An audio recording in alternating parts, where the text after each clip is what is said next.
Lá, vai começar, não? Começou. É interessante, dando continuidade aqui. É interessante que vocês também leiam aqueles textos, não precisa ler, porque não vai ter uma prova, né, sobre o conteúdo, mas ler o texto, ver os vídeos, olhar direitinho os slides, para poder, depois da aula, no momento que tiver tempo, né, até mesmo depois da disciplina, para vocês trabalhar as ideias, né? Essa aula, na verdade, eu dei ela na disciplina de temas avançados, mas aí como eu vou modificar um pouco o final da disciplina de temas, talvez esse slide ele retorne para a turma mais na frente, mas que tem muito a ver sobre a questão da ética na gestão de saúde. E aí eu vou usar como recorte a atenção primária à saúde e como o SUS atua no controle das epidemias, certo? Não dessa epidemia, mas das epidemias. E esse controle de epidemias é um processo de gestão focado na vigilância epidemiológica, na vigilância saúde, né? E que requer muita tomada de decisão. E as tomadas de decisão que a gente está vivenciando a nível federal, a nível estadual, a nível municipal, dentro desse processo de descentralização da gestão do SUS, que está posto na lei, nos coloca muito a questionar, a querer responder, se nós, diante do nosso resultado, após um ano de pandemia, caminhando para numa segunda onda de pandemia de Covid-19, se a tomada de decisão foi acertada. E se não foi acertada, o que foi que houve? Ela pode ser retomada? O que é que está acontecendo? Aquelas perguntas que a gente sempre tem. Os pontos que a gente vai discutir é o entendimento do SUS como a política social do Estado e que tem um modelo e como um modelo técnico assistencial. São conceitos que você pode dizer o que é SUS. O SUS é uma política social do Estado brasileiro para dar conta do direito à saúde posto na Constituição de 88. O SUS é um modelo técnico, tecnológico, de tecnologia assistencial, de cuidado, para produzir serviços de saúde em níveis que são os níveis primário, secundário, terciário, ou atenção primária à saúde, média e alta complexidade, num processo de regionalização cuja gestão é descentralizada em entes federativos. O SUS, como política social, foi criado para garantir aos brasileiros a saúde como direito. E há uma ampliação de entender cidadania para a discussão do direito humano. Saúde é um direito humano. Pensando a pandemia global, as decisões do ponto de vista da gestão da saúde global, ela tem que ser compartilhada entre nações e territórios. Não, a OMS já vem colocando que a gente não vai conseguir sair da pandemia global atuando nacionalmente ou em territórios isolados. Não tem como controlar uma pandemia da magnitude dessa que nós estamos vivendo, com um vírus altamente transmissível e contagioso, sem a garantia do direito à saúde para todos. E, nesse caso, vacina para todos. No entendimento da epidemiologia, pensando a epidemiologia como uma ciência que estuda os fenômenos ligados às epidemias que ocorrem na saúde das populações, podendo ela ocorrer localmente, regionalmente, nacionalmente ou global. No caso da SARS-CoV-2, você no Brasil não pode dizer que todos os territórios vivem a pandemia do mesmo jeito e da mesma forma e no mesmo tempo. Então, os meninos de Marcelino Vieira perceberam que em dezembro, para até início de fevereiro, se concentram 8 óbitos, correto? Por SARS-CoV-2. É isso mesmo. Coisas que não ocorreram no primeiro ano da pandemia. Então, algo epidemiologicamente, alguma variável nova ocorreu que não conseguiu, vamos dizer, acontecer aquele boom de casos novos e que parte daqueles casos positivos desenvolveram, num curto período de tempo, basicamente de 7 de janeiro, 8 de janeiro, com o primeiro óbito, a 5 de fevereiro, com o oitavo óbito. Eu não estou contando o óbito que ocorreu na cidade de Natal da senhora de lá. Júnior, como é que você sabe tudo isso? Porque eu olhei os boletins e vi quem são as pessoas. Interessante que todos eles, exceto um, não estão na faixa etária de idosos. Agora, continuamos epidemiologicamente observando os boletins de notificação da cidade em questão, aumento de casos, principalmente monitorados, uma persistência, e a gente também considera um aumento da taxa de positividade, mas a gente não vê que o internamento está gerando o agravamento ao ponto de levar ao óbito. Concordam comigo, meninos? Eu estou em abril já. A gente precisa trabalhar a epidemiologia de uma maneira bem superficial de ver uma coisa que ocorreu em dezembro, janeiro, fevereiro, depois do carnaval, março. A mortandade está diferenciada, não está intensificada. Há o internamento, eu percebo que sempre aparece 1 ou 2 internamentos, mas que você não está indo para o desfecho mortalidade. Então, a epidemiologia não é só essa avaliação epidemiológica, assim, que eu estou fazendo, não.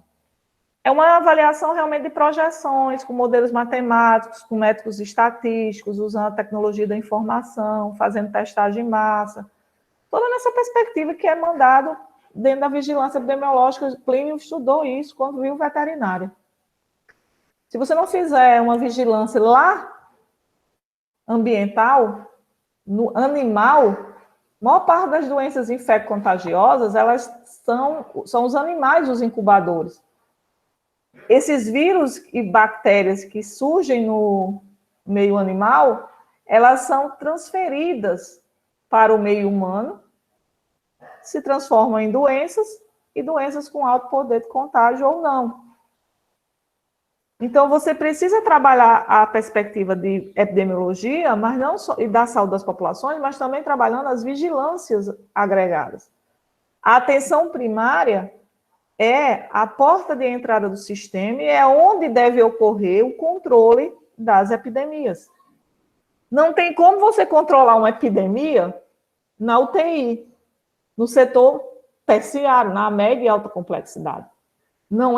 Não faz, a não ser que você esteja tendo um surto no território, tipo o hospital desenvolveu uma bactéria subresistente, aí você vai ter que mudar todos os processos de trabalho de lá, toda a forma de biossegurança daquele espaço para conter aquela bactéria, é outra conversa. Eu estou falando do ponto de vista de um vírus, de uma doença que está causando. Onde é que vai ocorrer o controle? Onde é que a ação da epidemiologia, da vigilância e do controle das doenças infecciosas vão ocorrer? Na atenção primária à saúde. E o foco do trabalho deve ser, e é exatamente na atenção primária à saúde onde estão as prerrogativas da vigilância para promover a saúde, prevenir a saúde e proteger a saúde. Claro que a atenção básica recupera e reabilita. No caso E aí, quem é que faz esse trabalho? Um coletivo de trabalhadores. Dentro desses coletivos estão os enfermeiros. O trabalho coletivo de saúde, ele deve ter, por perspectiva ética e moral, a moral multiprofissional, a ideia de trabalho de equipe de vários trabalhadores, mas no sentido colaborativo e interdisciplinar. Trabalhar multiprofissionalmente, cada um fazendo a sua parte, não é trabalho coletivo em saúde.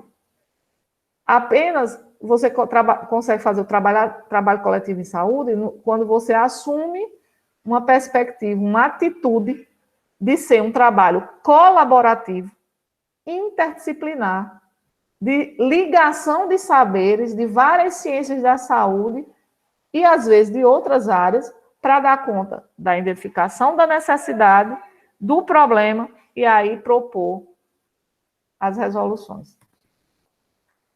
O SUS é a nossa política de Estado. Estado é diferente de governo. O Estado brasileiro se constitui pela Constituição Estado Democrático de Direito. Os governos, não necessariamente que assumem o Estado, têm essa perspectiva de se compreender como Estado Democrático de Direito. Mas aí tem uma equação bem bonitinha: povo. O Estado é formado pelo povo, pela cultura do seu povo, que vive num território, que constitui uma nação. Essa nação constrói uma identidade social e, a partir das leis próprias que a definem, organizam os governos. O governo constrói o Estado-nação. O Estado-nação, do ponto de vista físico, é o país, e do ponto de vista jurídico, aspecto político, é Estado. Vários modelos de Estado o Brasil teve, e a partir das perspectivas de entender que tipo de Estado o Brasil, que tipo de modelo de Estado o Brasil seguiu, a gente vai compreender qual a perspectiva que ele tem em relação ao entendimento dos direitos de cidadania do seu povo. Os Estados absolutistas, o Estado liberal moderno surge lá na França, e que ele começa a ser questionado como Estado liberal moderno no pós-guerra, quando se estabelece o Estado de bem-estar social. Esse Estado de bem-estar social, a nossa Constituição e o nosso direito à saúde é pensado a partir do entendimento do Estado de bem-estar social, mas que no meio na crise do Estado de bem-estar social, você tem o nascimento da perspectiva do neoliberalismo como uma ideia, não como um Estado, mas como uma ideologia, não somente uma ideologia econômica, mas uma ideologia de determinar uma moralidade para a sociedade, para o Estado seguir, do ponto de vista para entender a economia, o desenvolvimento e o crescimento da população, do povo, da nação. E nessa crise do Estado bem-estar social, surgem essas ideias neoliberais, e nesse caso você vai ter algumas pessoas, como Ronald Reagan, como a Margaret Thatcher, e essa ideia de neoliberalismo, e outros mais, intelectuais, inclusive, e aí não vou entrar porque não vou contar a história do neoliberalismo, e essa ideia do neoliberalismo vem junto a essa... Ele não quer ser um Estado, ele quer como se fosse influenciar o Estado, aqueles que estão governando o Estado, ou aquele povo que é governado dentro de uma nação-Estado. E o Brasil, que Estado nós temos, né? Que tipo de modelo de Estado que seria mais... Nós temos e tivemos, né? Tivemos e temos. A gente vive muito mais um neoliberalismo do que uma democracia, isso é a verdade. Mas a gente tem as quatro representações. A gente também tem umas variações, certo? Mas ali seria o clássico. Quando você trabalha o pensamento liberal, você tem duas questões interessantes. O pensamento liberal surge para, na verdade, contrapor o absolutismo real. Então, o pensamento liberal surge quando havia uma modificação nas políticas econômicas na Europa, do século XVII, XVIII, e que culminam nas revoluções francesas. Porque não é só numa revolução, são as revoluções da França, que começam em 1788 e que vão remodelar o papel do Estado. E aí o absolutismo real, reis, e vão caindo umas às outras, as grandes nações absolutistas, Inglaterra, depois cai a França, aí vai cair todo mundo. Cai França, cai Inglaterra, cai Portugal, cai Espanha, todos vão caindo e eles vão... Não tem mais essa ideia de Estado-nação. A igreja também vai saindo de cena como poder do Estado, né? Porque você está lá atrás. Mas tem duas coisas muito legais que o pensamento liberal traz. Que é o quê? O conceito de igualdade e o conceito de democracia. Esses dois conceitos, eles são incorporados na nossa Constituição.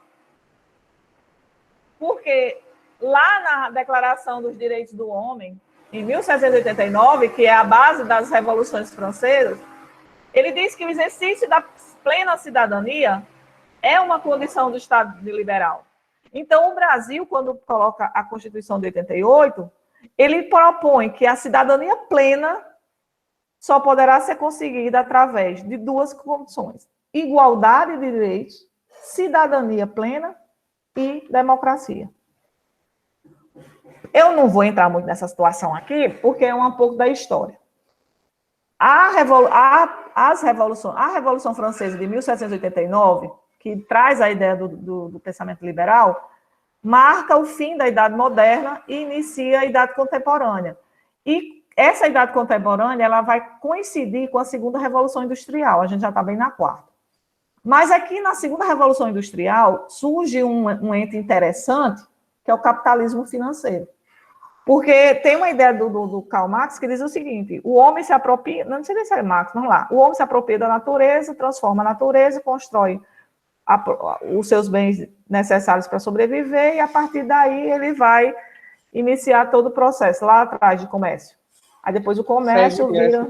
sobre isso.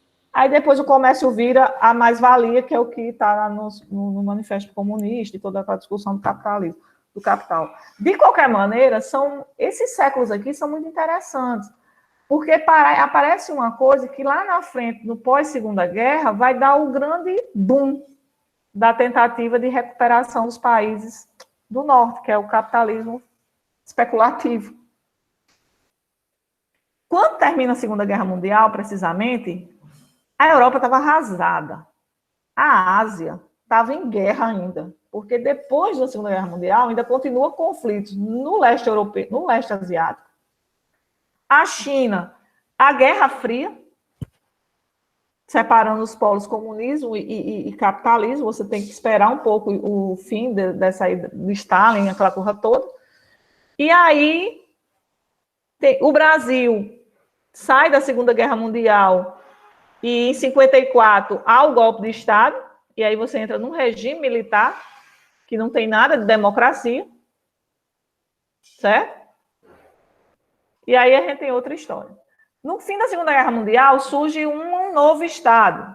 Depois de 45 até 75, foi construída uma sociedade baseada em solidariedade social ou com um pacto social entre gerações, a nível de primeiro mundo, a nível de Europa. A Europa estava arrasada, precisava criar um pacto social. Qual é o pacto social que a Europa Ocidental, né? Porque a Oriental estava no manto da Guerra Fria, outra perspectiva cria o Estado social. E traz dois conceitos: proteção social e promoção social. Esses conceitos, eles são incorporados na nossa Constituição em 88. E aí tem essa discussão que vocês vão ver muito bem com a Adriana. Certo, Paula?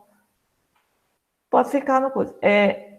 Com a Adriana, quando vocês forem ver processo produtivo, porque ela vai explicar o modelo fordista, keynesiano, welfare state, políticas sociais. É uma evolução do entendimento de que tipo de políticas o Estado deve fomentar para aquele cidadão numa perspectiva de proteger, de garantir os preceitos liberais. Beleza. Cidadania, igualdade e democracia. E incorporado mais coisa, proteção social e promoção social. E aí a questão dos dois conceitos. Proteção envolve medidas de proteção destinadas a reduzir e mitigar riscos e vulnerabilidades a que qualquer indivíduo está exposto na sociedade de mercado. Eles colocam que a nossa sociedade, no estado de bem-estar social, é capitalista. E nossa sociedade brasileira é capitalista.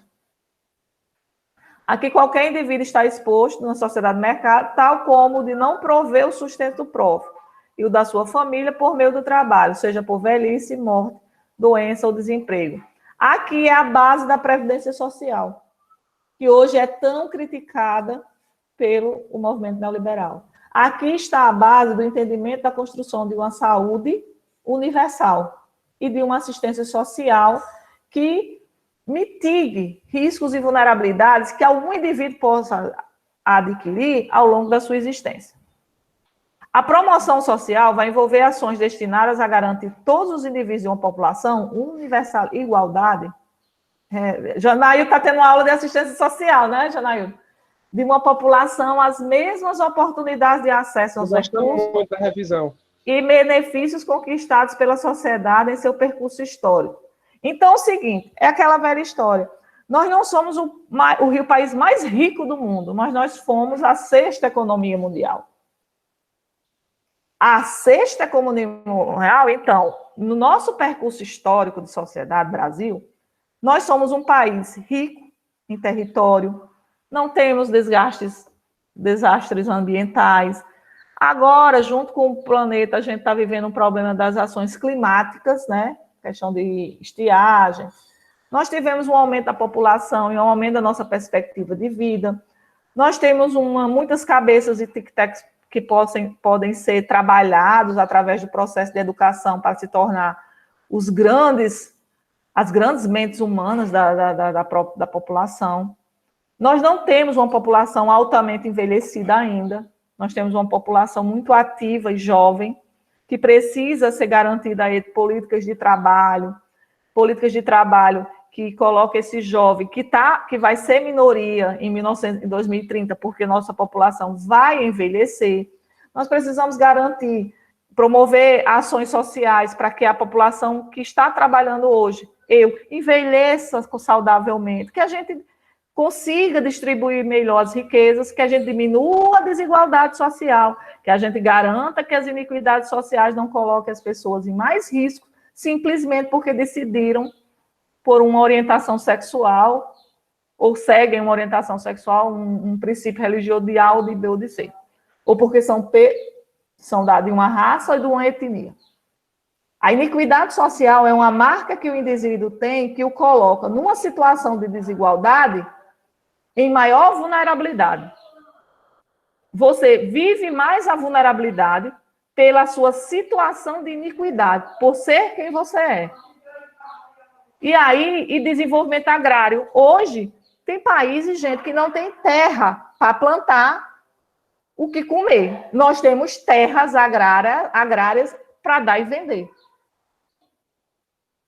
Só que a gente trabalha no processo do desenvolvimento agrário focado no agronegócio, que rende muita grana, mas você não vê o retorno dessa riqueza sendo distribuída.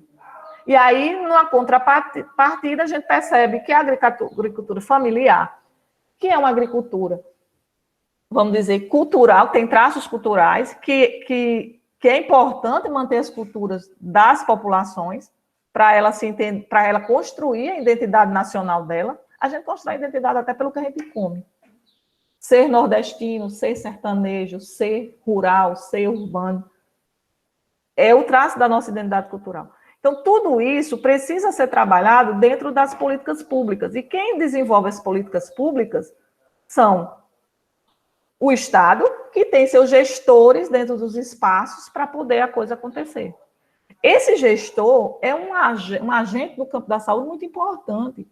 Gestão em saúde requer muita fundamentação, estudo e qualificação para fazer a gestão em saúde. Sem conhecimento, não se tem autoridade para decidir alguma coisa. Não tem como. Como você vai tomar decisão se você não tem autoridade dada pelo conhecimento para fazer aquilo? É um conceito mais de Gadame. Como você consegue ter autoridade sobre algo? Através do conhecimento. Quando você tem conhecimento sobre algo, você tem autoridade para dizer algo sobre aquilo. Além de outras características que vocês estão vendo em processo gerenciar. Capacidade de articular, negociar, dialogar, decidir, fazer escolhas difíceis, fazer parcerias, tendo o foco o quê? A saúde como direito, dentro do que você se propõe a fazer a gestão, no caso a gente está trabalhando a atenção primária à saúde. Só para resumir, o Estado é uma ordem política da sociedade, o Estado de Direito são as ações do Estado que são definidas por leis em atos de governo. E o Estado de Bem-Estar Social é um sistema de proteção social que garante acesso a tais direitos. O Brasil, vamos pensar que o Brasil só tem o Estado a partir da nossa independência, né? Que é o fim da monarquia. Não é o fim da monarquia, desculpe, é o fim do processo de colonização, né? Teoricamente falando. Então, quando o Dom Pedro I foi segundo diz, independência ou morte, no dia do meu aniversário, dia 7 de setembro, ele institui o Império do Brasil. Então, o Brasil tem um Estado absolutista. Esse Estado absolutista, ele fica mais ou menos até 89, com a questão da instituição da República, por militares, aqui os marechais, né? E também com uma ligação muito interessante com o processo do fim da escravidão, que tem uma relação também com a questão da produção capitalista mundial. Existe uma situação interessante sobre aqui no meio da história, que muda um pouco o nosso percurso e também a organização das classes brasileiras, é que com o fim da escravidão, é entregue aos negros a própria sorte. Tome sua liberdade, corra.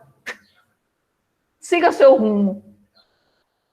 A maioria não fica nas fazendas. Os que ficam, trabalham, acabam criando um processo de servidão, que acaba sendo um traço cultural de gerações à frente, que é o senhor. Você é livre, mas eu vivo na terra do senhor. Na nossa cidadezinha pequena, só o que tem são os senhor. Senhor Janaildo, senhora Paula, que geralmente são os brancos, e ali vai miscigenando os mulatos. São aqueles que ainda permanecem nas fazendas, certo? Mas muitos vão para as cidades, se jogam no mundo, se constroem as favelas. Não é feito vamos dizer, uma inserção daqueles que foram trazidos da África e que têm seus filhos brasileiros como cidadãos brasileiros. Concordam comigo? Não foi garantida aos ex-escravos e seus filhos aqui nascidos a plena cidadania brasileira. Por quê? Não sei. Quando você vai caminhando esse Brasil, que não faz o divã necessário, né?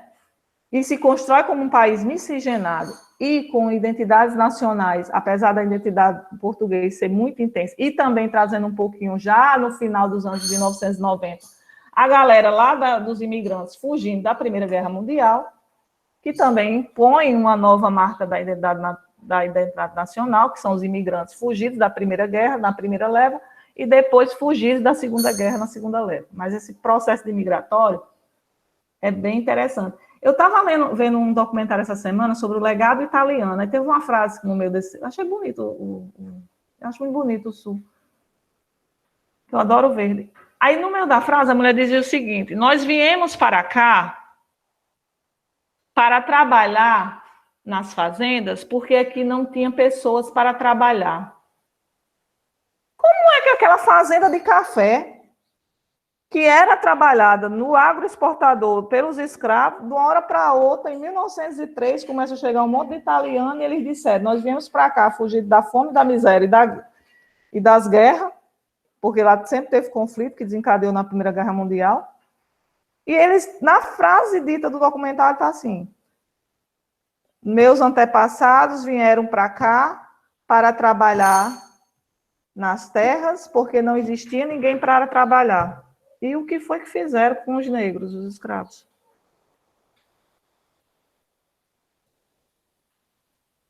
Abduziram eles, foram. Não era eles que cuidavam das fazendas de cana-de-açúcar no Nordeste? Os engenhos de cacau, as plantações de cacau, a extração no Norte. as fazendas de pecuária, o café. Não era isso a base da economia mundial do Brasil no início da República? E foi assim até... eu achei estranho eles dizerem isso, que vieram para cá porque aqui não tinha ninguém para trabalhar na terra. E eles também sofreram muito, diga-se de passagem, mas isso aí é outra história. Quando é em 64, na verdade não é em 64, lá em 54 já começou a ter problemas, Getúlio agarra vacina, e depois Getúlio morre, Jango acima, vai o golpe de Jango, Jango vai embora, Lacerda, aquela confusão todinha lá, que às vezes eu olhando aquela história, parece muito com a história de hoje, sabe? O repeteco da época do golpe da Dilma, do impeachment de Dilma, sempre tem um bode expiatório, alguém, enfim, uma história que é contada, só que lá não tinha internet, né? Aí vem o Estado autoritário, ditatorial. Então, dentro do período das Américas Latinas, você vai ter um período pós-Segunda Guerra Mundial, que no caso o Brasil termina em 85, mas a Argentina e Chile andam até 80, até mais para frente um pouco, e lá eles, de novo, os nossos países são as ditaduras latino-americanas, né? Vamos ler Eduardo Galeano, alguma coisa desse tipo, para poder, e ver os filmes aí, para poder entender um pouco. E aí você vem, no final desse processo, a questão do movimento de redemocratização do Brasil, toda a discussão, e aí você vem o Estado Democrático de Direito, que é o Estado que a gente tem. Então, basicamente, essa é a construção do Estado brasileiro, num espaço, a Constituição está aqui, e a gente precisa fazer muito divã para entender nossa própria história. Certo? O Brasil já teve 7 constituições, com a lei de 88, e tem algumas rupturas dentro desse processo aqui, a partir de 64. O Brasil gosta muito de golpe, não gosta troco, não gosta renuncia. Então, é cheio de rupturas, sabe? Nem todo mundo votava aqui, só vai todo mundo votar aqui. Aí aqui votavam os homens, mas as mulheres não. Então, essa democracia ela não é plena nem representativa. Aí vota direto, vota indireto, vota direto, vota indireto. Então, vai vários modelos de eleição. Mas, entendendo o Brasil no pós-guerra, você vai ver a questão da democracia um tanto não garantida. É uma democracia inconclusa. É uma democracia dada a parte, a poucos, direitos sociais para esse, mas não para esse, às vezes até questão de gênero. Meninos podem ser médicos e ir para a universidade. Menina só faz a escola normal para ser professora. Então, tem todas umas discussões da nossa... Não pode ter muita miscigenação, ninguém casa com miscigenado, muito aqui. Os que casam já é uma coisa misturada. De qualquer maneira, você vai ter aqui 68, que é o AI-5, 88, a Constituição, 92, o primeiro impeachment, né, o do Collor, na nova era. Esse Estado democrático de direito precisa garantir essa Constituição, as diferenças regionais, os territórios de um país continental. As políticas públicas que são construídas precisam aparecer apregoadas, e o Estado precisa garantir essas políticas públicas considerando o nosso território, nosso Brasil diverso. Essa Constituição vê a saúde como um direito de cidadania, portanto, dever do Estado a implantação de um modelo que vá dar conta da garantia do que está posto na Constituição, que no caso é o SUS. Como a saúde é vista como um conceito ampliado, e esse conceito é incorporado na Conferência Nacional de Saúde de 86, entende-se que para se ter saúde, eu teria que garantir para os brasileiros outros direitos sociais.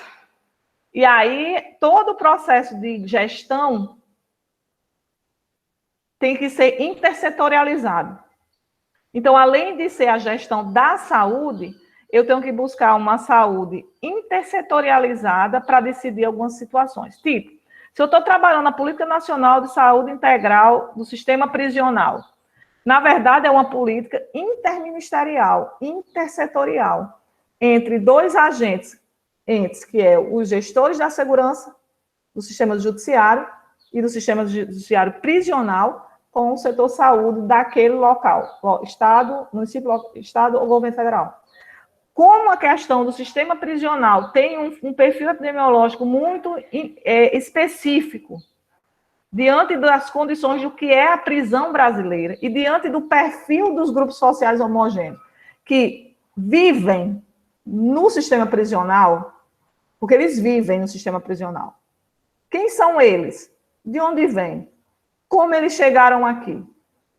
E que cada vez mais essa população carcerária sobe, hoje a gente está caminhando para ser a terceira população carcerária, a gente precisaria tentar diminuir a população carcerária, fazer o processo de ressocialização dessas pessoas que, em geral, não passam e cometem os primeiros crimes aos 18 e não mais conseguem sair do sistema. A gente precisaria trabalhar com outras ações que envolveria educação, cultura de paz, garantia de trabalho, para que o sistema da violência não puxe cidadãos para viver no mundo das prisões. E que isso vai gerar impacto financeiro na gestão do sistema de segurança e sistema prisional, vai ter que gastar mais da riqueza que a gente tem para fazer a gestão acontecer do jeito que vai, garantindo todos os direitos, e gastos no setor saúde. Por quê? As prisões, quando elas são insalubres, ou ela tem um perfil específico de adoecimento. E esse perfil específico acaba gerando também repercussões no perfil externo, porque o sistema de prisão, eles têm relação com a vida externa, fora a prisão.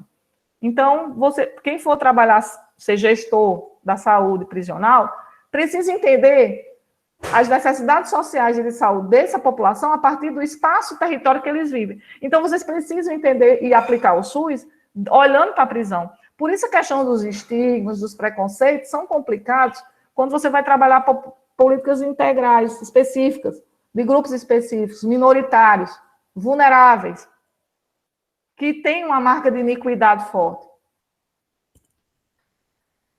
Quando a gente trabalha o Estado Democrático de Direito, enquanto gestor de algum, no caso da saúde, eu preciso entender que o meu Estado ele tem soberania, ele trabalha a cidadania, busca a dignidade da pessoa humana, os valores sociais do trabalho, a livre iniciativa e o pluralismo político. Isso é trabalhar a democracia, isso é a ideia do Estado Democrático. Você precisa ter essas concepções como princípios fundantes do seu trabalho, porque o seu trabalho é para garantir aquele SUS para funcionar daquela forma, seguindo aqueles princípios e diretrizes éticas, no sentido de garantir o direito que está posto na Constituição. No processo de redemocratização, após a Constituição Federal, você tem o SUS criado em 90. E aí a gente vive algumas questões em formas de governança a nível do Executivo Federal. Você vai ter 95, 2002, o projeto Collor, o impeachment aqui no meio, e um pouco do o Plano Real, Itamar Franco, o RV, e outras coisitas mais, mas só para a gente marcar. De 2003 a 2009, 2011 a 2014, você tem uma mudança de perspectiva de governo, de ideologia de governo, que aí você tem a questão dos partidos de esquerda, vamos chamar, que é a ideia progressista, apesar de todas as coisas que acontecem aqui. Só que aí, quando a gente entra em 2015, novamente o tchau, querida, vem todo um processo de ruptura da história. Alguns chamam de impeachment, outros chamam de golpe. De qualquer maneira, 2016 é configurado o impeachment legal, assume-se o vice, não é a primeira vez que isso acontece. Às vezes a pessoa, como Getúlio Vargas fez, saio da história, saio da vida para entrar na história. Pega já Lacerda, sei lá se ele morreu, se matou, enfim, mas Jango foge, é exilado no Uruguai. E lá fica. E em 2018 a gente faz o processo de eleger e aí vem um novo governo, né? Que é um novo governo que, na verdade, é um pró-mercado, o mercado vê ele com bons olhos, as reformas caminharam muito antes mesmo dele entrar, que foi com o Temer, as reformas que o mercado tanto exigiam para que o Estado fizesse, porque era necessário fazer, está faltando a administrativa, a tributária, mas ninguém fala na política. né? Mas já foram várias reformas e várias leis, você não consegue mexer lá no artigo 196, 7, 8, 9, mas você vai mexendo nas políticas, e aí você vai mexendo nas palavras, e as palavras vão tomando forma e vão virando algo comum na população. E a população acaba entendendo que o setor privado pode comprar e vai ser legal. O empresário vai, mas não tem como comprar, porque não se vende para eles. A regra ainda não está assim. Não tem como você comprar em canto nenhum no mundo. E aí, nunca imaginei que seria isso, mas veio, né? A pandemia. Eu achava que era a pandemia da gripe. A gente tinha vacina para dar e vender aí. E manipular, e remédio, tudo. Já estava tudo, já tinha 100 anos de estudando a gripe espanhola e a influenza para a gente trabalhar. Mas aí veio o SARS-CoV-2. O Estado Democrático de Direito, no meio desse processo de crise sanitária, que a atenção primária precisa atuar, e seus gestores precisam atuar, tomando decisões para resolver o problema da crise sanitária, a gente tem uma força, uma queda de braço. As forças sociais e o mercado de capital. O Brasil, uma agenda neoliberal pregando que o Estado deve investir menos. Isso não a nível do Brasil, a nível mundial. Só que aí o Estado hoje precisa investir, porque quem é que investe em ciência? Mais é o Estado. Quem é que investe na saúde nessa situação pandêmica? São os Estados. Os Estados Unidos agora, um país altamente capitalista, neoliberal, o cara disse que na eleição ganhou dizendo, olha, eu vou vacinar em 100 dias 100 milhões de americanos. Ele vai vacinar 200. Eles estão tentando resolver agora como convencer, por meio de empoderamento e processos de educação, que a população negra e latina confie e tome a vacina. Eles desenvolveram, mesmo pregando a história do negacionismo cientista, eles desenvolveram as vacinas da Pfizer, da Moderna e da Janssen, que é da Johnson. Tem estoque de vacina, pararam algumas partes das indústrias para poder fomentar, para fazer frasco de vacina, a logística, e parece que vão, e como a Janssen é uma dose, vão conseguir vacinar aquela população de 300 milhões. E quem é que está pagando? Quem é que está pagando a conta? Não é os planos privados. Não são o setor privado, nem é o capitalismo. É o governo, é o tesouro americano. É o dinheiro do povo americano vacinando todos os americanos que tenham acima de 16 anos. Então, não tem nada de política neoliberal. Tem política de direito. A meta é vacinar. O neoliberalismo, ele passa por crises cíclicas, mas agora o danado está bem. E aqui no Brasil estão chamando que a gente está vivendo nem o neoliberalismo, é o ultra-neoliberalismo, né? Que eu nunca vi. Dentro dessa perspectiva aí que eu contei, de Estado, sociedade, perspectiva do processo produtivo e neoliberalismo, você tem retrocessos na agenda do SUS que basicamente já vinham acontecendo antes da pandemia, que é a própria transição demográfica e epidemiológica. Nós temos uma população envelhecendo, e aí, se você tem mais idosos, significa que você tem risco, para no caso da Covid, uma população em risco muito maior do que em décadas passadas. Uma crise econômica mundial, que começou em 2018 e que foi se estruturando, mas mesmo assim o capitalismo global foi tentando se manter com esse capitalismo especulativo.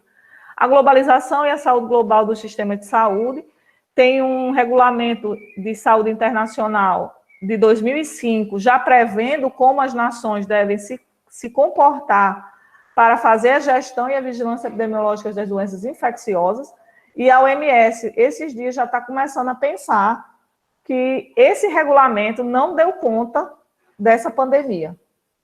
Precisa-se fazer mais diálogos entre os gestores e líderes das nações para que a gente saia dessa pandemia, porque a gente ainda não saiu, e que a gente garanta que, no caso de doenças infecciosas, a vacinação seja garantida para todos. independente se eles podem ou não podem pagar, independente se a vacina da próxima pandemia vai ser feita pelos americanos, pelos ET ou pelos lunáticos.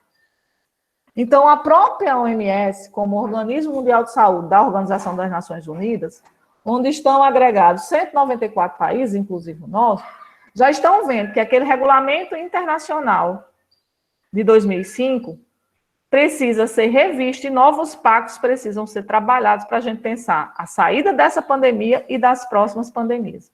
A Guinada Mundial à Direita é um movimento histórico que a gente vai trabalhar muito nos livros de história no passado, que é tipo, todo mundo foi para a direita.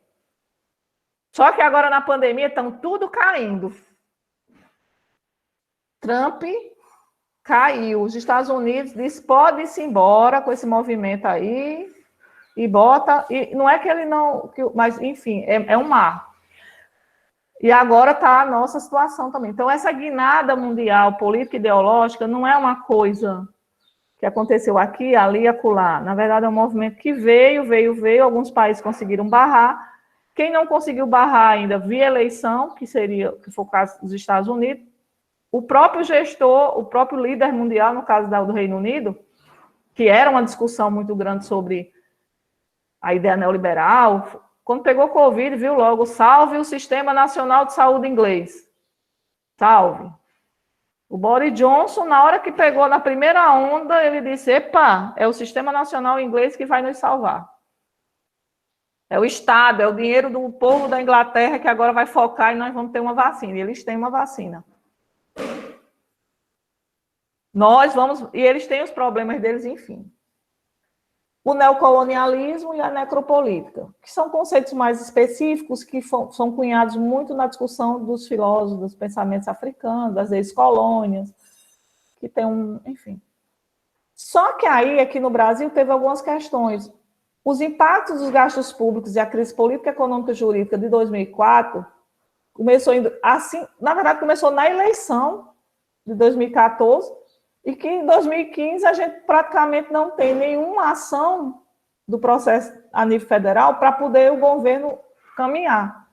Você tem também uma perspectiva muito grande da PEC do teto dos gastos, que achatou o orçamento um gasto de saúde e educação, e no caso da saúde veio uma pandemia, e que no final hoje a educação ninguém está tendo aula, está todo mundo no remoto fazendo aula pela Google 0800. Porque eu não vou pagar o pacote da Google. A gente está fazendo gambiarra no sistema de ensino remoto, com o que tem. A nova Política Nacional de Atenção Básica, que eu já falei, e os retrocessos na saúde mental, as eleições, a história que está contando, nós estamos nela. A gente precisa entender o que é SUS. Política social, política de Estado democrático de direito, para garantir o direito à constitucional da saúde. Ele tem princípios, que são princípios orientadores. A universalidade, a igualdade, a equidade. As diretrizes, a descentralização, regionalização e hierarquização. Existem 3 entes no processo de gestão do SUS, que é a nível federal, estadual e municipal. A depender de qual caixinha eu esteja trabalhando, cada um vai ter suas referidas atribuições. O gestor federal é o Ministério da Saúde, o gestor estadual é o secretário de saúde dos estados, e os gestores municipais não é o prefeito, é o secretário municipal de saúde.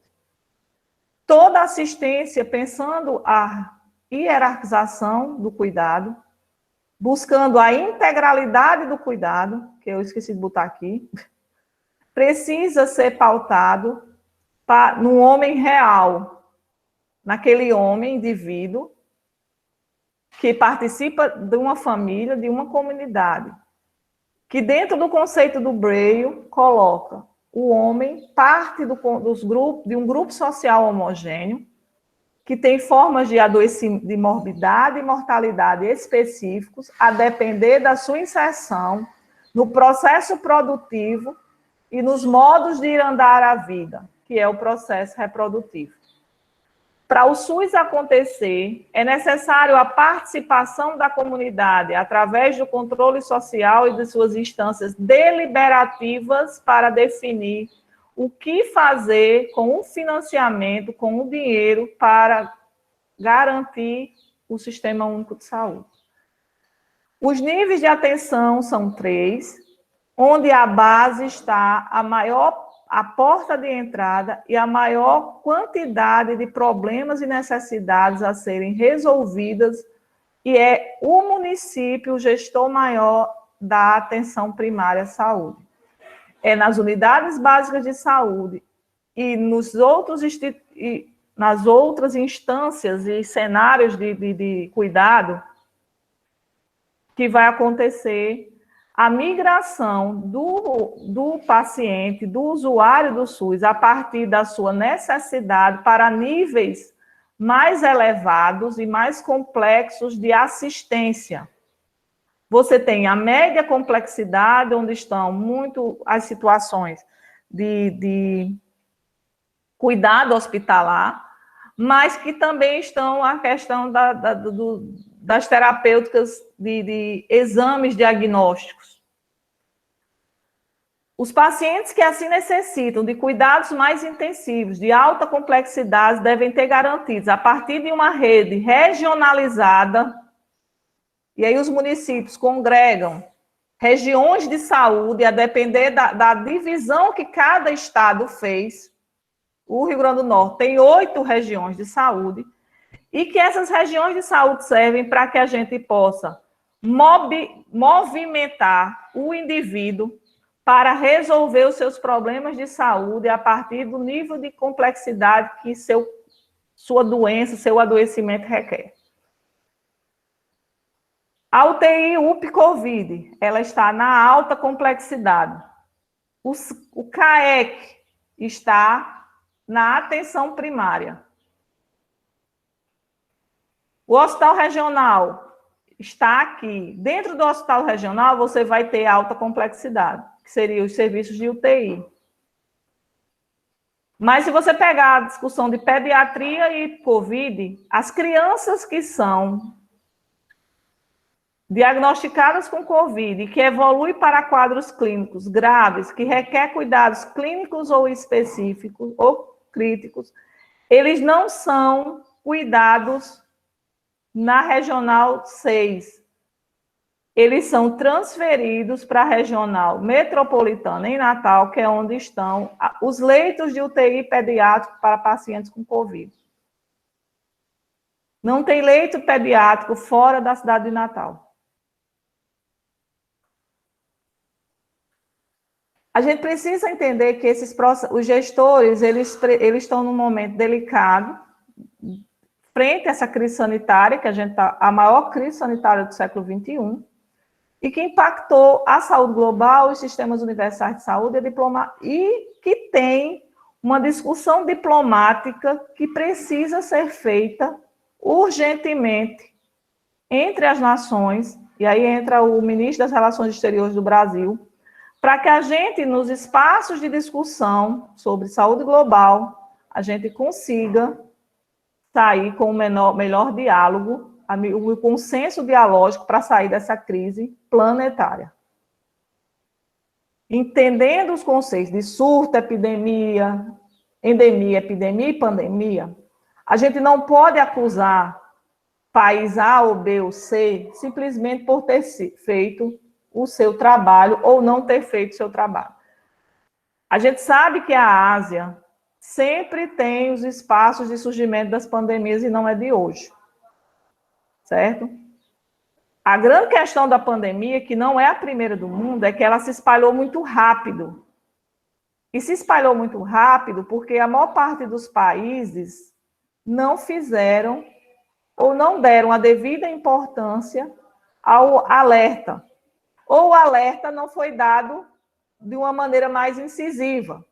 Ou o alerta foi dado por um órgão que não tem poder de deliberar sobre as ações por conta da soberania que cada estado mantém. Tem coisas que a gente precisa resolver para as próximas pandemias. A OMS só emite o alerta, espera que todo mundo acredite no alerta, ou ela pode ser um organismo que tem um poder para além da soberania das nações. Ou pode haver um colegiado formado no futuro para que, na hora que uma pandemia dessa se instalar em qualquer país desse, o nosso, minha filha, é um foco de achar vírus, viu? Porque a gente tem... É comum, viu? Esses países tropicais. Então, um colegiado pode ser formado que eles teriam o poder de decidir, como a União Europeia, de dizer assim, olha, a coisa vai ser assim, fecha todo mundo. Ou a gente vai sempre esperar que o líder de cada um, a soberania, se sobressaia do Brasil acima da vida planetária. Ou da China, ou dos Estados Unidos. Então, são coisas que a gente precisa ainda discutir muito enquanto seres humanos, para a gente melhor saber como lidar com a próxima pandemia ou sair dessa pandemia. A OMS vem trabalhando a questão dos alertas a partir do... Isso aqui é um documento muito importante para a gente trabalhar a gestão em saúde global. Janeiro, mas você estava falando de gestão da atenção primária. Sim, mas você precisa, como enfermeira, entender que você, lá em Marcelino Vieira, lá em Riacho Santana, você, quando está fazendo vigilância, você está fazendo vigilância para a saúde global. Porque se uma coisa escapa daqui e faz o que acontece, a Zika foi aqui. A gente foi bem, conseguiu. Certo? Mas a gente tem problemas seríssimos com arbovirose, a gente não controla as arboviroses. Não controla, a gente tem problemas de saneamento que impactam diretamente no surgimento de muitas doenças infecciosas e não resolve. A gente não evolui. A gente não diminui as desigualdades, a gente não aumenta a capacidade de educação da população. Para ela entender quando eu disser, fique em casa. E aí a coisa fica no zum, zum, zum. A questão dos alertas é níveis de alerta, certo? E que quando a SARS-CoV emitiu o alerta, foi exatamente aqui, em janeiro de 3. E aí a coisa se caminhou rapidamente, que em 11 de março a gente já estava com a pandemia. A OMS emitiu outros alertas em 2019 com a pandemia de gripe. Porque alguém perguntou numa aula, aí não sei se foi vocês, por que a gente já tinha um remédio para a gripe, que foi o Tamiflu,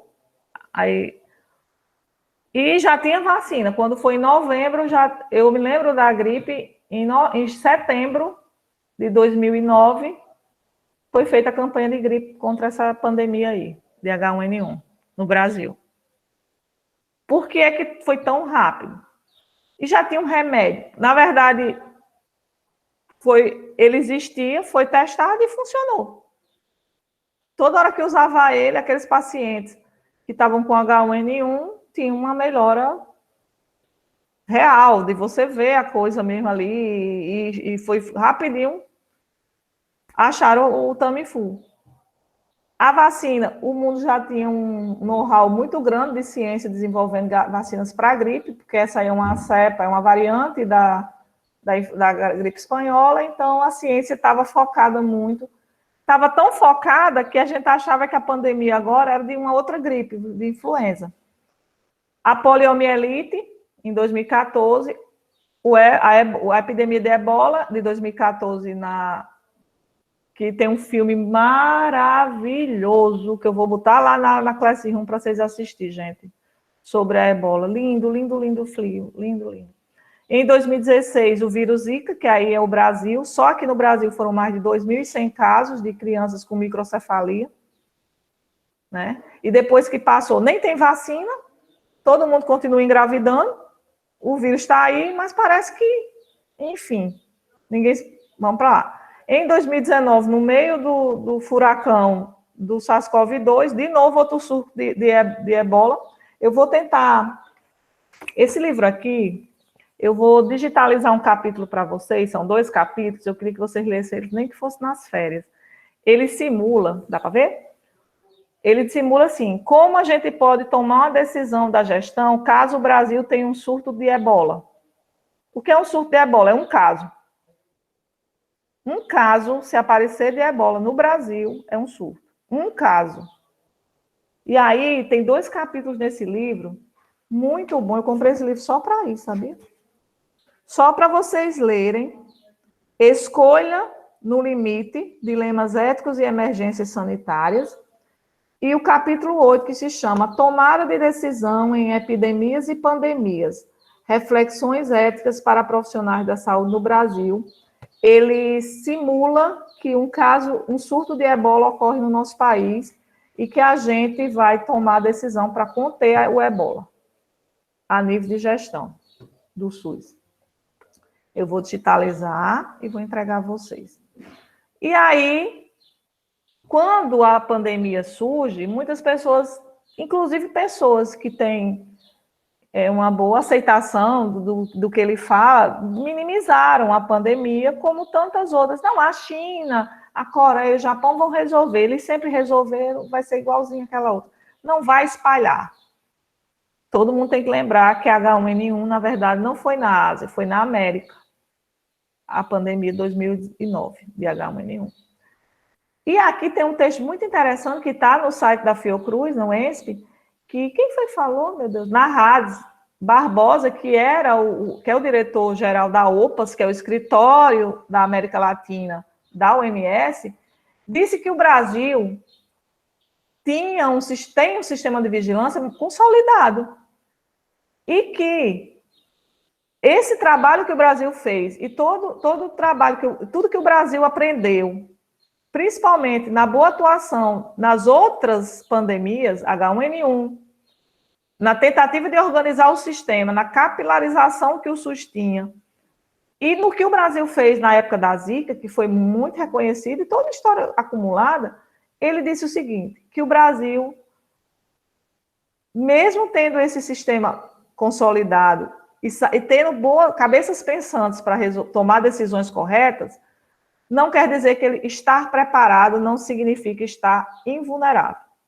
Então, a gente às vezes pensa que o Brasil não tinha pessoas, capacidade intelectual, de gestão, de logística, para a gente ter outra história para contar hoje, no dia 9 de abril. Na verdade, são coisas que foram se sobrepondo umas às outras, que envolve a questão da tomada de decisão ética no processo de gestão desta pandemia. Eu coloquei lá na Classroom um relatório de pesquisa que foi feito pela USP, que ela analisou todas as atitudes legais, as tomadas de decisões oficiais do Ministério da Saúde para conter a pandemia do SARS-CoV. E esse documento deu como resultado que nós fizemos a pior gestão, uma das piores ou a pior gestão da pandemia para controle efetivo foi o Brasil. 11 de março é o dia que a pandemia foi decretada pela OMS, que relutou no primeiro instante, mas a situação na Europa já estava sem controle.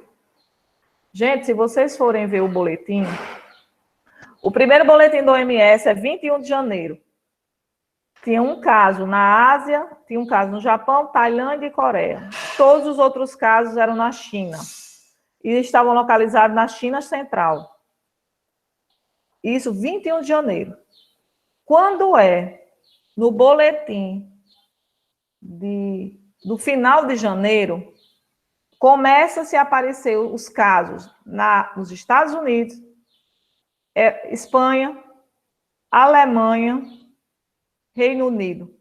Não tinha caso no Brasil, obviamente.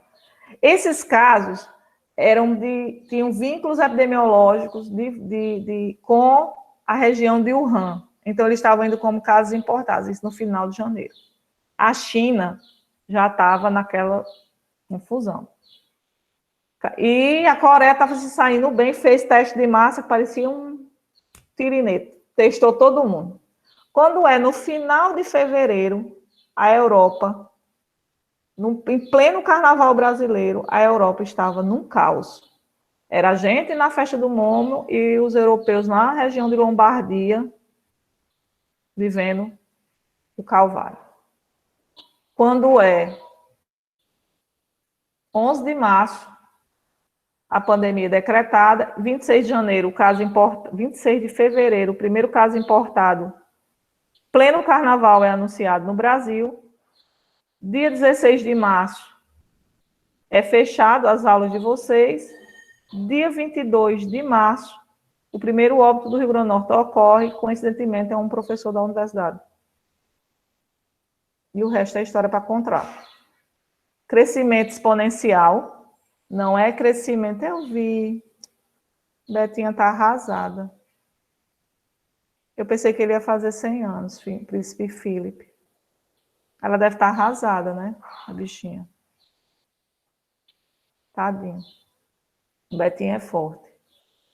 E aí a história do crescimento, a Elizabeth II, rainha da Inglaterra. Ah, não, porque ela já é um ícone, né? Não, mulher, ela é íntima de... Quem não é? Betinha vai sepultar todos nós, porque eu nunca vi uma mulher tão forte. Mulher, tá gravando. Tem nada não, mas é impressionante a história dela, né? Como ela ali é icônico ali. Eu acho que existem duas imagens que vão ser lembradas quando daqui a 100 anos. Mona Lisa e a imagem de Elizabeth II num quadro, idosa. Certeza. Então, assim, gente, 11 de março, então, assim, primeiro começou a se dizer, não, essa doença não cresce com uma PG, não, é uma PA. Aí, é exponencial. Às vezes eu brincava, gente, só para não coisar, em maio a perspectiva é que a gente atinge 500 mil mortes, viu? Os modelos matemáticos e estatísticos são o ó de ruim para o Brasil. É que esses 340, qual é que está? Os 345 mil óbitos agora no final de abril se transformem em 580 mil óbitos no final de maio. Não sei. Isso é um modelo matemático que eu vi no estudo de um americano e outro do Brasil. Mas em janeiro a gente está vacinando lento. Tem que vacinar mais rápido. Vacinação é 2 doses. Com 15 dias. O problema é que a gente também Já vai ia ter... falar, depende. Tava passando no jornal que o pessoal não estava voltando para tomar a segunda dose, mas é devido que alguns tomaram de outras empresas. E tem uma que é da Oxford, eu acho, que demora 3 meses para poder tomar a segunda dose. Não. Na verdade é o seguinte, só tem 2 vacinas sendo autorizadas aí para os bracinhos verdes e amarelos. Butantan, com 28 dias, parece. Papai já vai tomar agora dia 22. E a AstraZeneca. Agora vamos relaxar. A AstraZeneca tem um estudo que essa dosagem dela na primeira já tem uma eficácia bem alta. Eles já estão fazendo lá que ela está nos Estados Unidos. Então, o espaçamento não vai dar muito problema, não, certo? Inclusive, a quantidade de vacinas de AstraZeneca é menor a distribuição do que a quantidade de vacinas que foi distribuída para. Tá bom, filha, relaxa. Vocês vão estudar para a véspera da prova? A prova é agora de manhã, de tarde? Não, a gente vai estudar mais. Certo, mas tem sábado e domingo, então tem tempo que se sobra. É agora de tarde a prova, fofa. Pior, aí não dá tempo de estudar na hora do almoço, não. É tentar apagar fogo com álcool. Na hora do almoço é para tomar banho, comer e não pegar mais em nada. Dá não. Quem fez isso é porque está devendo, está atrasado. Vocês têm que estudar para a vida, e não para a prova. Então, assim, tem essa questão das vacinações, que a gente vai discutir muito em temas avançados. Essa aula vai terminar. Tem um livro muito bom. Tá? Eu conheço vocês. Todo mundo aqui deve. Ou a maioria. Ou quem sabe, quem quiser levantar a mão aí. Sim, estou devendo. Tem esse livro aqui muito legal, que é do Boaventura, eu vou até procurar a continuidade, é que ele diz o seguinte, o mundo vai, depois dessa pandemia, a gente vai se tornar pessoas melhores, o mundo vai... Aí é o seguinte, aí ele tem 3 premissas. Não vai mudar nada. E se nada mudar, o futuro será pior. Isso foi ano passado, 2020. Alguma coisa vai mudar, mas permanece tudo na mesma. E será uma possibilidade de uma alternativa civilizatória. Então, ele tem 3 premissas aí, 3 teses em relação ao pós-pandemia, o que é que o mundo vai ser, qual é o futuro que nós temos, planetário e nacional.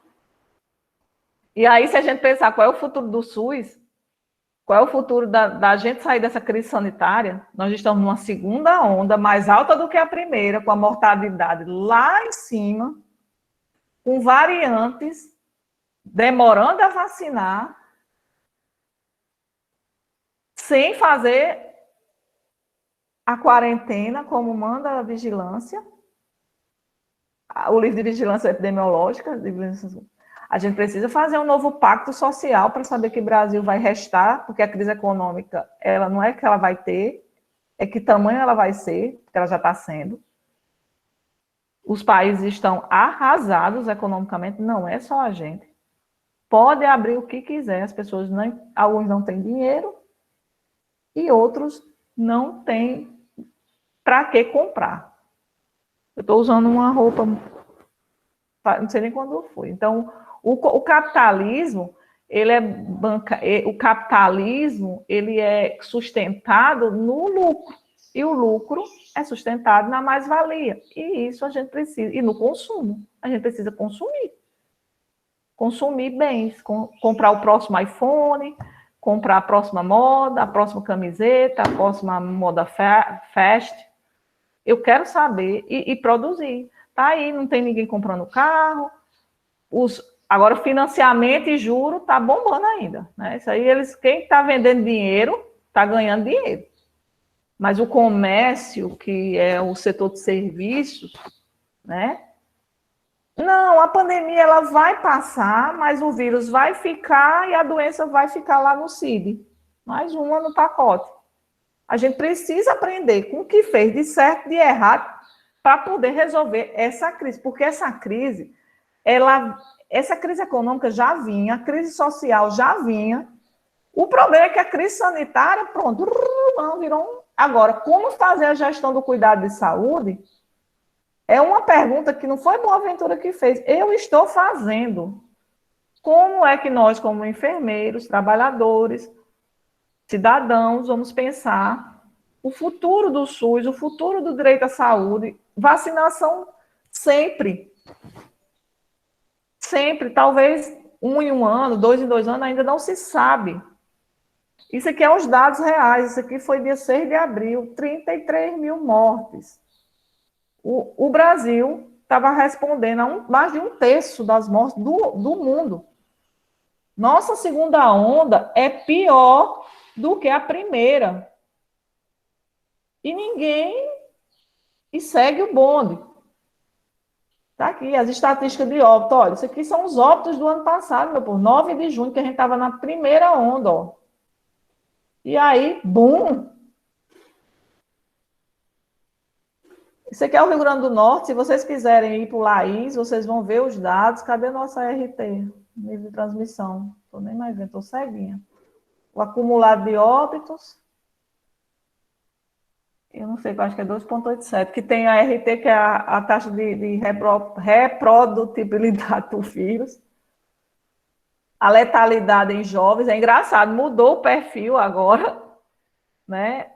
Tá tendo o Ceará já anunciou que diz que quem está entrando nas UTIs é a faixa etária anterior aos idosos. Eles estão demorando mais tempo na UTI, porque eles são organismos mais novos, então a briga é mais ferrenha.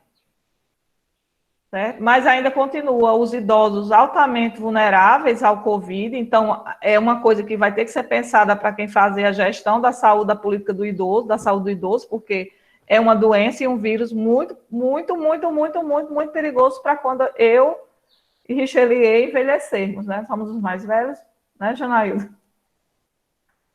Temos que fazer muita educação social. Está aqui as comorbidades, isso aqui é o mapa do Rio Grande do Norte. Tem uma discussão sobre essa questão de que existe a necropolítica por trás. Eu não sei se é verdade, mas disseram que houve que a Previdência brasileira já economizou com a quantidade de óbitos de idosos que morreram, e não vai poder transferir mais o aposento para ninguém, né? Morreu o idoso, morreu o CPF, morreu o aposento. De coisa que já está passando de 3 bilhões. Que não precisa ser pago para a Previdência. Não gera mais aposentadoria. Enfim, tem essa discussão necropolítica, Suênia, sobre o Estado, a necropolítica é a questão de que o Estado, em nome de sua soberania, lança de mãos de atitudes necropolíticas para você manter, deixar morrer ou não garantir algo para um determinado grupo. Tem um textozinho que não é em relação à pandemia, mas que envolve outras questões que já ocorreram no mundo, entendeu? Mais no continente africano, em países colonizados, neocolonizados. Então, nas comorbidades, são os problemas cardíacos, a diabetes e a doença cardíaca, que aparece como representativa nos grupos de pacientes que falecem e levam a óbito. A quantidade de testes, a gente ainda tem baixa testagem de massa, casos de confirmado por dia. Eu adoro os gráficos. Esse aqui é a onda 1 e a onda 2. Será que a gente vai ter uma onda 3? Que tamanho é a onda? Achata a curva, né? É uma tese, é uma coisa que eu posso até concordar.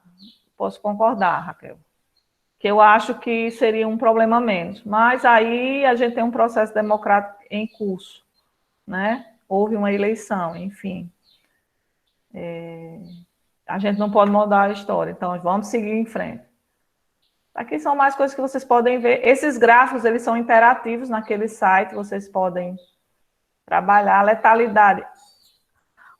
Uma coisa que vocês precisam entender é que quando vocês estão estudando epidemiologia e saúde coletiva, eles falam das vigilâncias.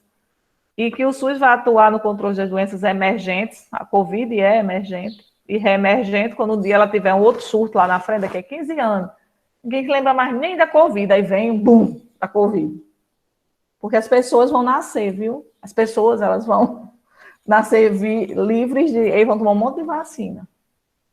E aí, nesse artigo da Política Nacional de Vigilância e Saúde, ele coloca todas as definições do que é você organizar a vigilância. Fazer vigilância e saúde no município é garantir, dentro do processo de regionalização, todas essas perspectivas de trabalho, ações laboratoriais, promoção de saúde, análise de situação, toxicologia, vigilância de saúde. Então, não é só botar aqui quem é o responsável pelo setor de vigilância do município. É muito sério a vigilância.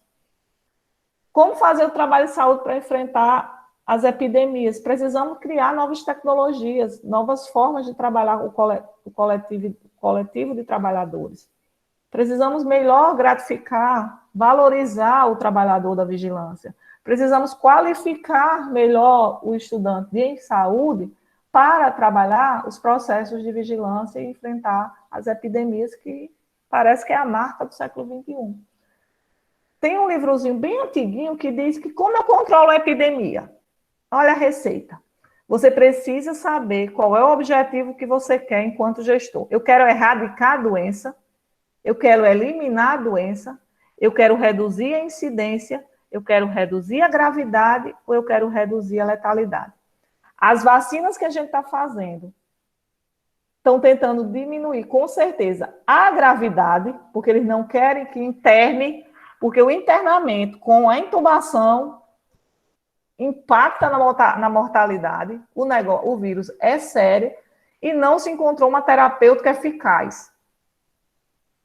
Tem um medicamento que foi aprovado, que é o da Gilead, que eu esqueci o nome dele agora, da Gilead, que é um laboratório americano, mas não se tem um tratamento precoce, tipo anticoncepcional, que eu tome e não engravido. Eu tomo e não tem Covid.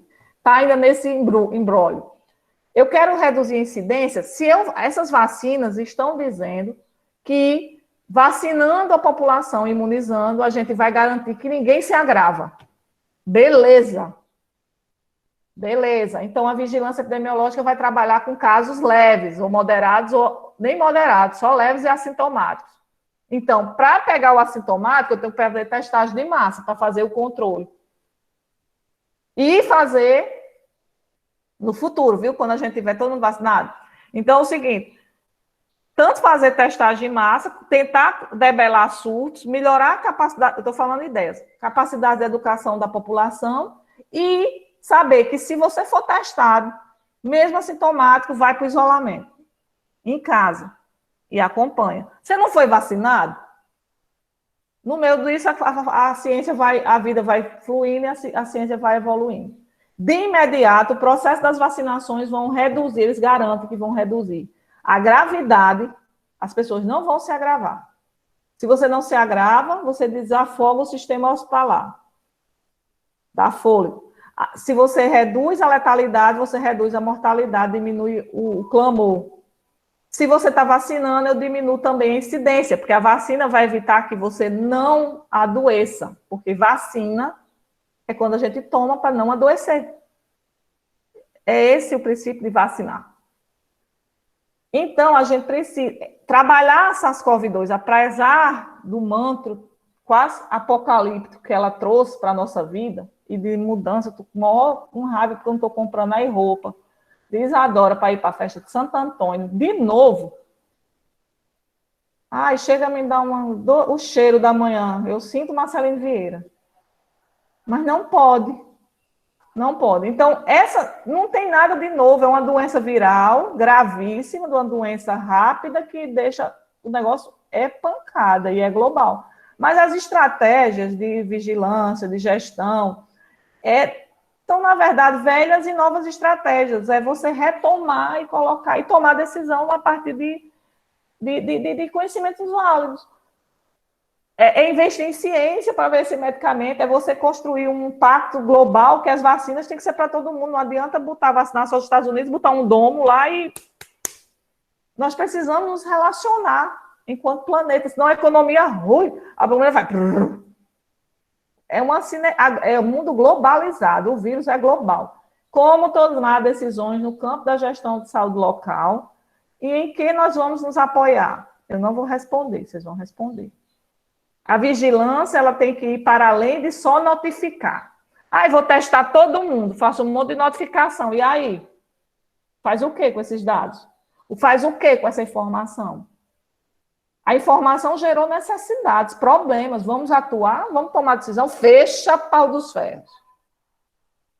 Então, a vigilância não deve ser restrita a uma epidemiologia meramente informativa. Você tem que ser proativa, projetar. Então, as coisas precisam trabalhar, porque esse vírus não vai desaparecer ainda. Pode ser que ela só sumiu do mundo.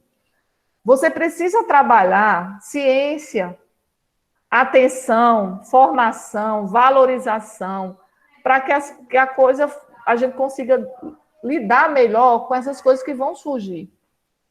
Eu estava vendo agora uma coisa, gente, como mudou o vestuário, né? Vocês no futuro, para poder fazer uma aula prática, vão usar todos os equipamentos. A gente agora não tem esse negócio de...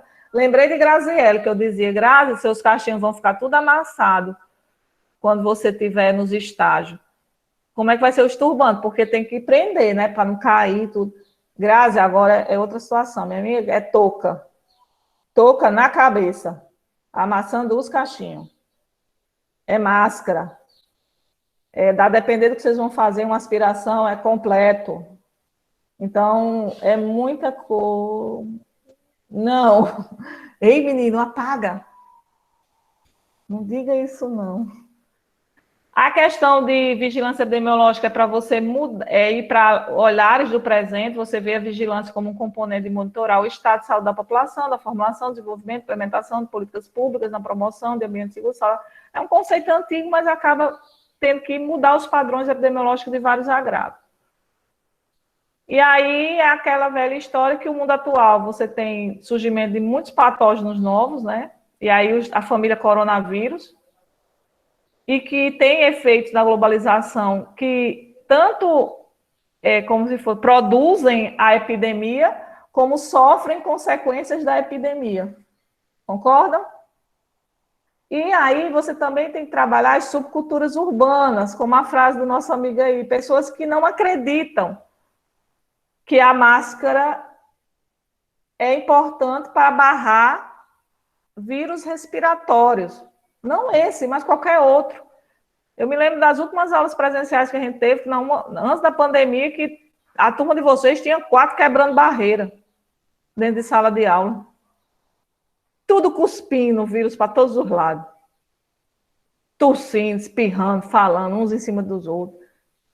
O correto, depois que a gente voltar, é que as síndromes respiratórias sejam melhor monitoradas, testes sejam feitos para a gente ter certeza que não é Covid, saber se a pessoa foi vacinada ou não, porque vocês têm acima de 18 anos. Se não for Covid, vocês podem ficar na aula desde que vocês estejam com máscaras, porque é uma gripe, que vocês façam a etiqueta respiratória, mantenham a distância, não troquem copos, não compartilhem. Tomem seus antigripais, se alimente bem, beba muita água, porque não é Covid. Se for Covid, meu filho tem 15 dias de atestado, fique em casa, sendo monitorado pelo município. Você já foi vacinado, você não vai ficar grave, mas você não vai poder ter muito contato com a família, a não ser sempre com a máscara. Mamãe, eu vou só aqui no muro. Aí você separa os utensílios dentro de casa, porque um tá e o outro não tá, e assim nós vamos vivendo, aprendendo a viver. Todas as pós-verdades, a gente vai trabalhar mais isso sobre a questão da pós-verdade. Sobre isso, máscara evita que eu jogue vírus na cara do outro. E máscara me protege caso eu esteja com a imunidade baixa de qualquer doença. Máscara cirúrgica. Os asiáticos já usavam antes mesmo da Covid. A gente precisa pensar estratégias para melhor organizar o sistema que a gente já tem, que já está descentralizado, mas precisa ter comunicação, monitoração dos agravos, desse e de outros, capacidade para o trabalhador de saúde atuar, capacitação, aí entre as escolas, educação em saúde pública. Educação em saúde pública é para a comunidade. A gente vai adquirindo outros atos, né? Tomada de decisão pautada na ciência para tomada de decisão. Parece uma coisa redonda. A gente tem que aprender a tomar decisão pautado na ciência, em conhecimento. Em conhecimento epidemiológico, conhecimento. Vocês são enfermeiros, que são técnicos, são aptos, tem que ter capacidade técnica, científica, ética e política para serem enfermeiros. E depois que você tomar a decisão pautada na ciência, para tomar decisão, parece que é para não esquecer, sabe? Sem querer botar. Então, nessa perspectiva, a vigilância, ela deixa de ser meramente para alimentar sistemas, para gerar dado e informação. Ela vira uma vigilância ativa, todo dia, toda hora, todo momento. Tem uns vídeos legais para vocês verem. Esse vídeo é muito legal, que ela foi lá no início da pandemia, fala dos desafios da atenção primária para o controle de doenças emergentes e reemergentes, infecciosas. A emergente é a Covid. Sobre a vacina estar disponível, que é um instrumento de vigilância, de bloqueio, de controle de epidemias, né? A gente tem a Política Nacional de Imunização, a gente tem a Organização da Atenção Primária para a realização da vacina em grupos, que é o que a gente está vivendo da Covid, foi definido grupos prioritários, só que dentro desses grupos prioritários a gente está vendo um puxa-puxa de cadeira, puxa que está lá atrás para sentar na mesma cadeira aqui na frente, faltando vacina, é como se eu tivesse 100 cadeiras.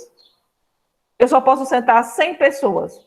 Mas o que está lá no fundão está dizendo assim, eu quero ir, eu quero ir, eu quero ir. Se eu não botar mais cadeira, eu vou botar alguém ou em pé ou um sobre o outro.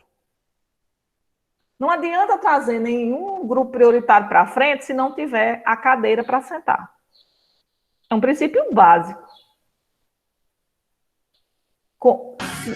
Ei, Janine, mas esse negócio do fura-fila aí, das empresas privadas, né? Isso foi demais. Mas não tem eles como comprar, porque eles não compram do laboratório, que o laboratório não vende.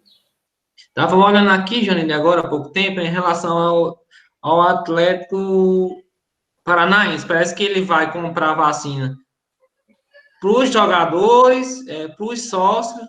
Tá vendo isso aí? E os grupos prioritários?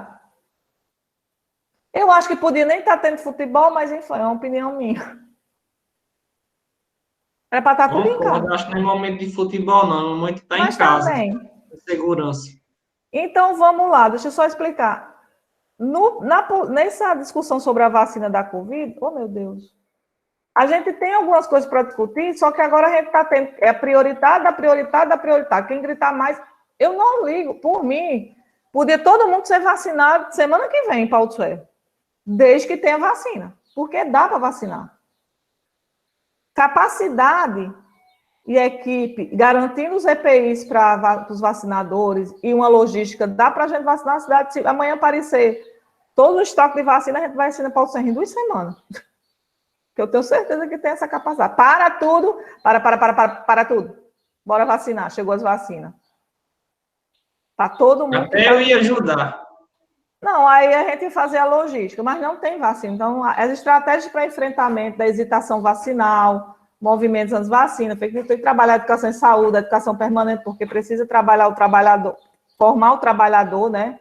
Os grupos vulneráveis, a gente precisa, de fato, definir melhor, talvez, porque a gente pegou muita ideia, o Brasil pegou muita ideia da gripe, mas aí a gente viu que a Covid tem uma especificidade, né? E aí também os escolares, as crianças não estão vacinadas, aí tem gente dizendo, olha, a gente tem que... Não foi, golpe, né? Que golpe bobo, né? Compraram os ABD e botaram no braço os bichinhos.